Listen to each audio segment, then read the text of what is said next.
à tous, bienvenue sur la chaîne des petits passages. Aujourd'hui je vais vous reproposer une des toutes premières vidéos que j'avais faites et rééditées. Vous aurez remarqué que je suis en train en ce moment de rééditer plusieurs de mes anciennes vidéos en les raccourcissant, en enlevant beaucoup de parce que c'est une catastrophe et en essayant d'être le plus concis possible. Et donc cette vidéo que je vous propose aujourd'hui, c'est celle que j'avais intitulée « Ça a changé ma vie, ajoute ces ingrédients à ta vie ». Ces toutes premières vidéos étaient faites dans une extrême spontanéité. Ça ne veut pas dire que je ne le suis plus, mais c'est pour ça qu'elles étaient longues en fait, parce que ça venait, et ça vient toujours, beaucoup du cœur. Mais en fait je suis obligé d'être plus synthétique parce que le truc c'est que les vidéos quand elles sont longues, quand elles dépassent 7 minutes, 1 minute, eh bien rares sont ceux d'entre vous qui prenaient la peine de les regarder jusqu'au bout. Et pour moi c'est important de vous faire passer l'entier de mon message, donc je préfère des fois faire des choix et sucrer un petit peu. Donc les versions longues elles étaient au début, maintenant c'est des versions plus courtes, voilà, c'est comme ça. Et donc aujourd'hui je vous propose cette vidéo. Vous verrez, il y a beaucoup d'émotions, surtout à la fin. Et ça prépare, parce que j'entends déjà certains commentaires qui pourraient dire « Ah, mais bonjour, le pays des bisounours ». Eh bien, ça fera l'objet d'une prochaine vidéo que je vais intituler « Le bisounoursisme ». Parce que, un petit peu comme j'avais fait dans ma vidéo sur l'utopie et le réalisme, eh bien, je pense que en fait, c'est plutôt ceux qui parlent des autres en tant que bisounours qui le sont probablement eux-mêmes beaucoup plus. Je ne vous en dis pas plus, ce sera dans quelques temps une des prochaines vidéos. Je vous souhaite un bon visionnage et je vous dis à tout bientôt. Prenez soin de vous, n'hésitez pas à vous abonner à la chaîne, à mettre des commentaires et à la partager la vidéo si elle vous aura semblé pertinente. Prenez soin de vous, je vous aime. Passage. Nous avons vu dans la vidéo les petites phrases qui restent et qui aident. Ces petites phrases qui ont jalonné ma vie et qui m'ont permis de me construire, de construire mon raisonnement, ma pensée, ma façon de réagir aux choses. Aujourd'hui, j'aimerais aborder avec vous plus spécifiquement ce que je pourrais appeler des outils ou des concepts qui m'ont permis de voir les choses autrement, d'appréhender les situations de la vie autrement et qui m'ont beaucoup aidé. Et j'ai envie de partager ça avec vous. La méthode simple pour créer un autre monde, c'est également une conférence que je vous propose au gré de mes déplacements. Toutes les infos sont en description.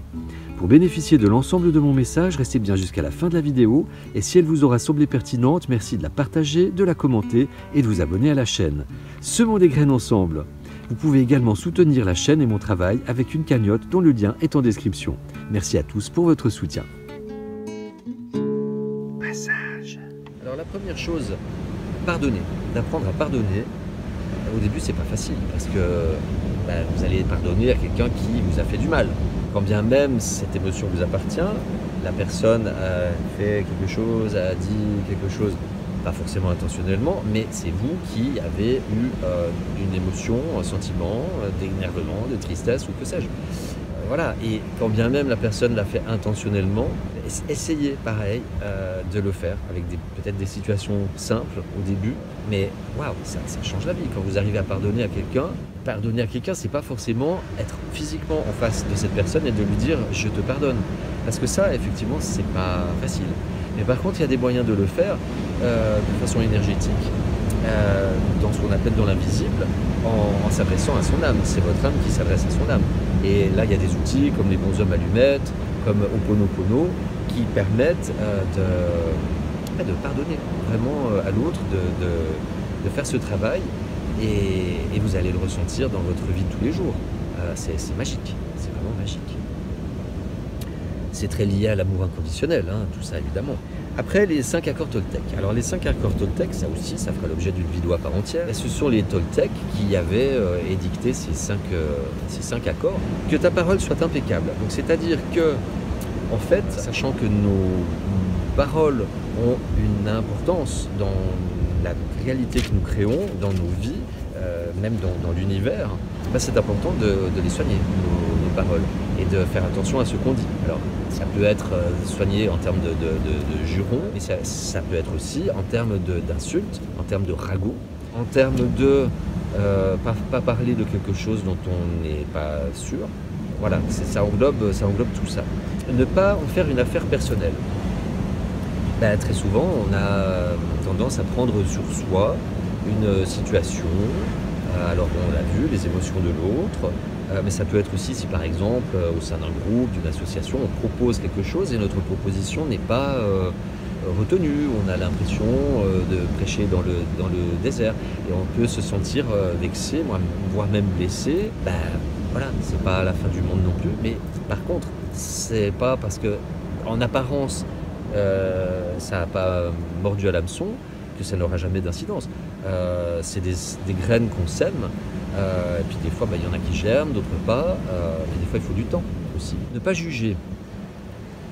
Alors ça, j'ai même envie de vous dire no comment, parce qu'il suffit juste vous prenez une heure de n'importe quelle de vos journées, vous observez autour de vous, y compris vous-même, et vous allez voir le nombre de jugements à la minute, si ce n'est pas à la seconde.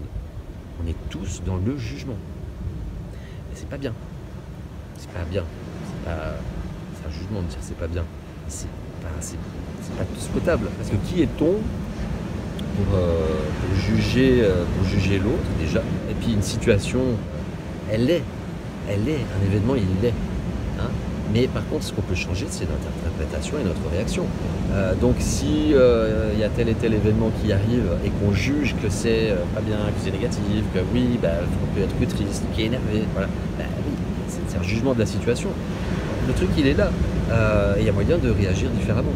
Alors bon, je vous balance ça comme ça, c'est pas évident à intégrer, mais ça s'entraîne et après ça devient des habitudes.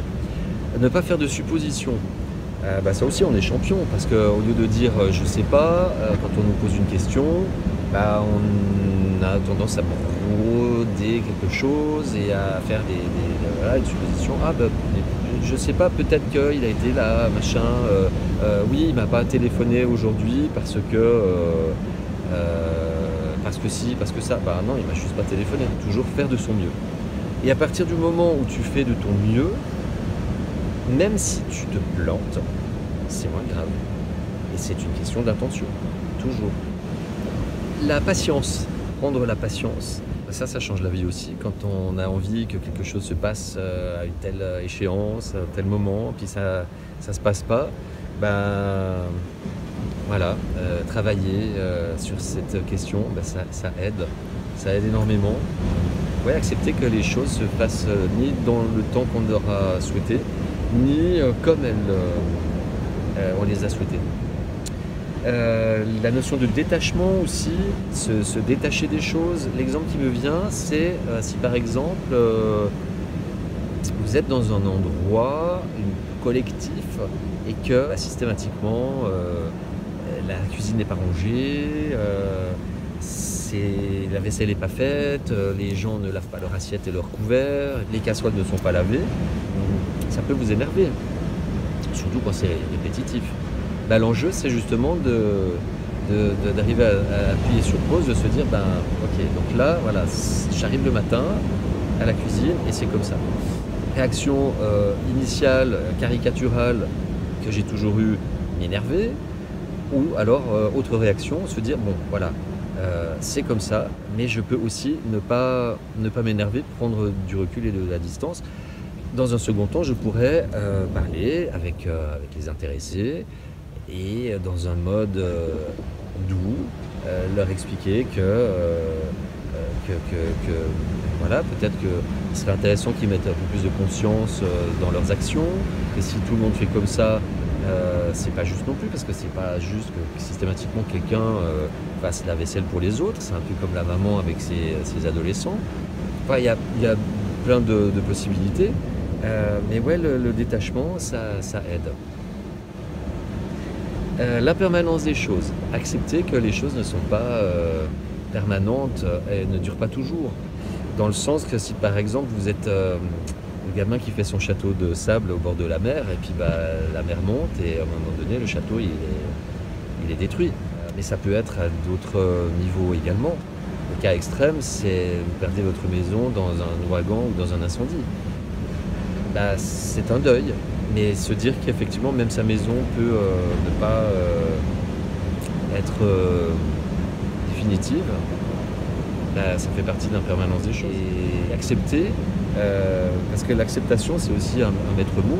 Quand on accepte les choses, bah, ça fait comme ça. Cadeau. Eh bien, se dire que derrière chaque événement, chaque émotion, même désagréable, en fait, il y a un cadeau. Alors, la première fois que j'ai entendu ça, bah, c'était il n'y a pas si longtemps. C'était un ami qui me disait ouais, en fait, il y a un cadeau derrière chaque chose, derrière chaque chose que tu vis de façon désagréable, une émotion désagréable, il y a un cadeau. Alors, au début, bah, c'était nouveau, je ne le voyais pas forcément un cadeau. Ça me semblait artificiel, moi ça m'énervait. Et en fait, bah, j'ai travaillé sur la question et je me suis rendu compte qu'effectivement, bah oui, il y a un cadeau derrière partout, il y a des cadeaux partout, c'est vrai tous les jours. Ça en est même arrivé à un point, quand il y a une émotion qui arrive, où je me sens énervé, triste, une émotion désagréable, le temps bah, qui sera nécessaire pour que cette émotion, que je puisse l'accueillir et la laisser s'en aller, bah, il est vachement plus court. Et même des fois, j'en arrive à m'amuser, à dire bon, bah, ok, c'est bon, là l'émotion elle est venue, je l'ai intégrée, je l'ai laissé passer. Bon, il est où le cadeau là? C'est bon, raccourci, perdez pas de temps, il est où le cadeau? Parce qu'au final, pourquoi c'est des cadeaux? Parce que toutes les situations de la vie, surtout les difficultés, c'est celles-là qui nous font évoluer. Donc, bah, du coup, vous savez ça, et bah, dès qu'il y a une émotion ou une difficulté, bah, vu que vous savez que ça va vous faire évoluer, bah, c'est un cadeau. Donc vous allez de plus en plus rapidement vers le cadeau. Donc ça aussi, je vous invite à vous entraîner. Au début, bah, c'est pas facile, mais pour des petites choses. Essayez de prendre déjà quelques situations de votre vie. Ça peut être dans les dernières heures, dans les dernières journées, dans les dernières semaines. Et essayez de regarder au-delà de comment vous avez analysé les choses, ça peut même être un accident. Est-ce que derrière, il n'y a pas... enfin, il y a un cadeau, mais essayez de voir où il est. Et on arrive au dernier grand concept qui, lui aussi, m'a changé la vie et qui va changer, je pense, la vie de l'humanité, c'est l'amour. L'amour inconditionnel. Ça aussi, au début, c'est pas évident. Ça me fait penser quand on vous dit, quand vous êtes gamin, Jésus a reçu une gifle et il a tendu l'autre joue. Vous n'êtes pas du tout habitué à entendre ça. Et vous vous dites, mais il est con. Pas tendre l'autre joue, tu vas rendre la baffe. C'est la réaction basique et c'est normal. Mais quand vous arrivez à travailler ces questions d'amour et à regarder l'autre avec des yeux d'amour inconditionnel, et donc je précise, c'est pas être amoureux de l'autre, c'est pas le même amour, ça vous change. Moi, l'exemple le plus frappant, c'est si par exemple vous êtes dans la rue d'un jour où vous n'êtes pas forcément de bonne humeur, vous êtes un peu grognon, que sais-je, et vous croisez le regard de quelqu'un. Alors déjà, vous avez l'impression que ces jours-là, vous vous sentez plus agressé par votre environnement et par les autres, même s'ils n'ont rien fait. Vous croisez quelqu'un, vous avez au fond de vous déjà quelque chose de pas forcément très plaisant, qui n'est pas dans l'amour, et vous croisez le regard de l'autre. Et ben, le regard de l'autre, vous allez avoir tendance à l'interpréter. Et si un jour vous n'êtes pas bien, peut-être vous dire ouais, voilà, il va regarder comme ci, comme ça, parce que ceci, parce que cela, supposition. Et là, et ben, autre tactique, c'est toujours le jour où vous êtes un peu grognon et mauvais poil et pas forcément bien. Quand vous voyez qu'une personne arrive, eh bien c'est passer en mode amour et envoyer de l'amour à cette personne. Et à ce moment-là, quand vous allez croiser son regard, vous allez être surpris que l'autre va vous faire un sourire. Ça m'est arrivé plusieurs fois. C'est magique. Essayez, vous allez voir. Et petit à petit, on prend confiance de tout ça. Et ouais, et d'arriver à mettre de l'amour partout, c'est beau. Arriver à pardonner à quelqu'un qui a eu une attitude pas forcément cool pour vous, en tout cas.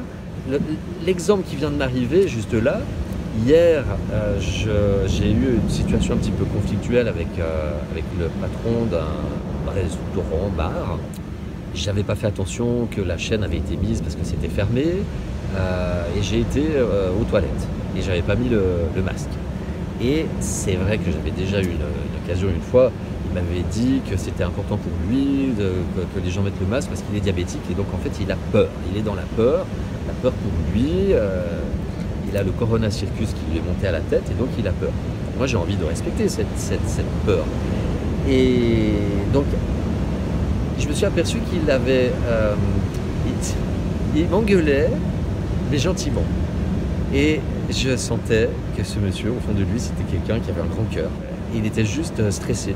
C'est quelqu'un, on le voit faire son travail, il est très stressé, mais il a un super bon fond. Et donc, voilà, étant dans l'amour à ce moment-là, déjà la situation était beaucoup moins conflictuelle. J'ai essayé de parler avec lui, je voyais qu'il n'était pas capable de l'entendre. Au lieu d'être dans le conflit, de vouloir m'imposer, je suis parti. Je lui ai dit, allez, bonne soirée. Et pendant le chemin, je me suis dit, mais ce monsieur, il est tellement gentil au fond de lui, ça se ressent tellement, j'ai envie de lui offrir quelque chose. Alors, il est diabétique, je ne vais pas lui offrir du chocolat ou des fruits, mais j'étais en train de me dire, j'aimerais lui faire un geste. En écoutant mon cœur simplement. Ce matin, je passe devant le café et j'avais envie d'un café. Et je me suis dit, tiens, tant qu'à faire, je vais le prendre chez lui. Et donc j'arrive et je lui dis bonjour, il me répond bonjour tout chaleureux, comment ça va? Et je lui dis j'aimerais bien boire un expresso. Alors il me le sert et il me fait c'est bon, il me l'a offert.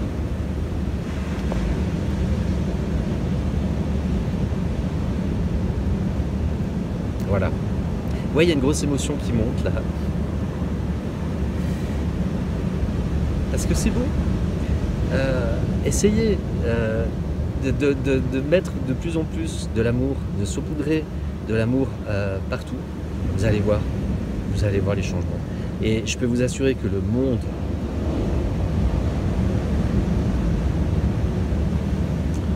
dans lequel on vit et le monde tel qu'il va devenir, il peut devenir très beau. On est à deux doigts. Plus on va y mettre de l'amour, moins on va consentir. Et ces deux ingrédients, vous allez voir, ça va être magique. J'ai juste envie de terminer par les quelques outils qui ont été très utiles tout au long de ma vie et que vous pouvez approfondir par vous-même, puisque avec les YouTube, les tutos, tout ça, vous allez pouvoir trouver. Il y a la sophrologie, la relaxation, les séances de relaxation, ça vous allez retrouver, la relaxation ASMR, tous ces trucs-là, c'est des relaxations guidées.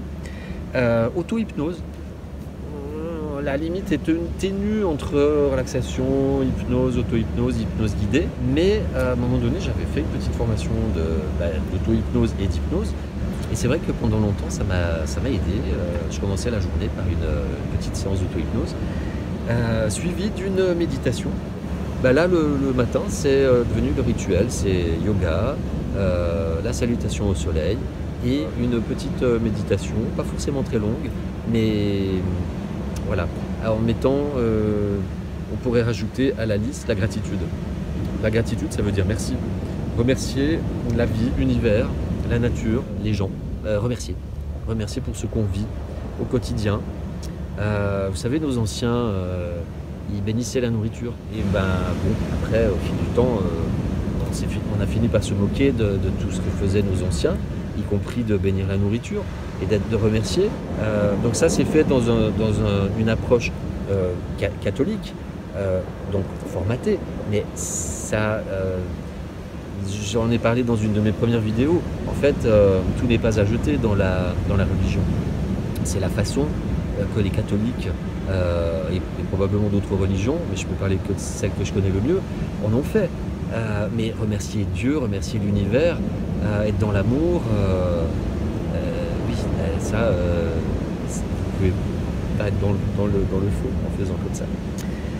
Voilà, je suis ravi d'avoir partagé ces quelques moments, ces quelques phrases, ces quelques outils avec vous. J'espère que cette vidéo vous aura plu. Je vous invite à vous abonner à la chaîne, puis à cliquer sur la cloche pour avoir les notifications quand je sors une nouvelle vidéo. Merci de votre attention et je vous dis à tout bientôt. Prenez soin de vous. Je vous aime.